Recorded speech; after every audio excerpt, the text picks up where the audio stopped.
Kita ketemu lagi anak-anak semua pada analisis dokumen transaksi perusahaan yang terakhir, perusahaan dagang yang terakhir, yaitu memo kredit kopi. Apa yang dimaksud dengan memo kredit kopi? Yaitu dokumen transaksi yang digunakan untuk pengembalian barang yang dijual. Jadi di sini adalah dokumen yang digunakan untuk kegiatan penerimaan kembali barang yang dijual. Apa maksud penerimaan barang yang dijual? Yaitu apabila barang yang kita jual itu ada yang rusak atau ada yang tidak sesuai dengan pesanan pembeli, maka dikembalikan. Jurnal yang digunakan adalah general journal, sama dengan nota atau memo kredit. Jurnal yang digunakan adalah general journal. Sedangkan general journal atau jurnal umum di sini kolomnya juga sama, hanya tanggal, keterangan, ref, kemudian debit kredit. Langsung kita tulis. Debitnya adalah sales return, ya, yaitu ada return penjualan. Debitnya adalah veto. Kemudian kreditnya account receivable, kemudian debit lagi inventory, kemudian kredit adalah CGS. Nah, di sini pada memo kredit kopi ini dibuat oleh perusahaan penjual.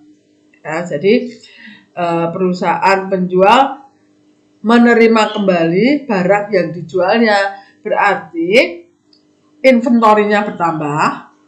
Ya, kalau di sini kan debitnya sales return atau atau retur penjualan, kemudian pajak, kemudian debit lagi inventory karena barangnya kembali. Ya. Kemudian kreditnya adalah account receivable dan CGS. Kenapa account receivable? Lah, piutangnya kan berkurang. Piutang atau tagihan kita kepada perusahaan yang membeli kan berkurang karena barangnya dikembalikan. Kemudian apa hanya sampai di sini? Tentu saja tidak. Buku besar yang digunakan apa saja? Buku besar yang digunakan adalah sales return, kemudian atau return penjualan, kemudian VAT out, kemudian inventory, kemudian kreditnya account receivable. Maaf, kredit lagi ada CGS. Ini kurang CGS ya. Jadi ada 5 buku besar yang kita gunakan. Apakah hanya sampai di situ? Tentu saja tidak. Masih ada buku besar pembantu. Buku besar pembantu yang digunakan adalah yang pertama adalah inventory. Inventory-nya bertambah karena barang yang kita jual yang semulanya keluar masuk lagi karena rusak. Jadi kembalikan berarti bertambah. Kemudian ada account receivable berkurang di sebelah kredit. Ya, jadi piutang kita juga berkurang.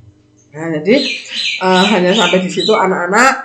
Ada 8 dokumen transaksi yang kita gunakan dalam perusahaan dagang.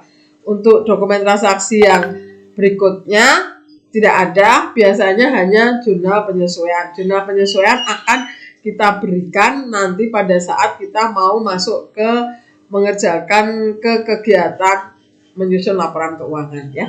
Sampai jumpa, kita ketemu lagi nanti pada saat Putri materi berikutnya, yaitu memasukkan dokumen transaksi ke jurnal khusus. Jadi kalau 8 materi di sini adalah analisis dokumen transaksi. Nanti minggu depan Putri akan menyampaikan materi bagaimana cara memasukkan dokumen-dokumen transaksi ke dalam jurnal khusus.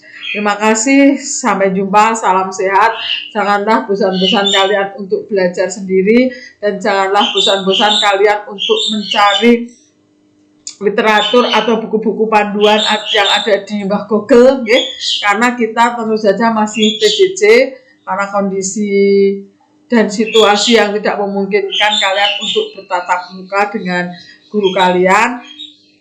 Putri juga kangen, semua guru juga kangen dengan muridnya, karena memang kondisi COVID atau pandemi seperti ini tidak hanya di Indonesia tetapi di seluruh dunia. Salam sehat, salam bahagia, jangan lupa jaga kesehatan, jangan lupa jaga prokes ya, protokol kesehatan dengan sebaik-baiknya. Sampai jumpa di lain kesempatan.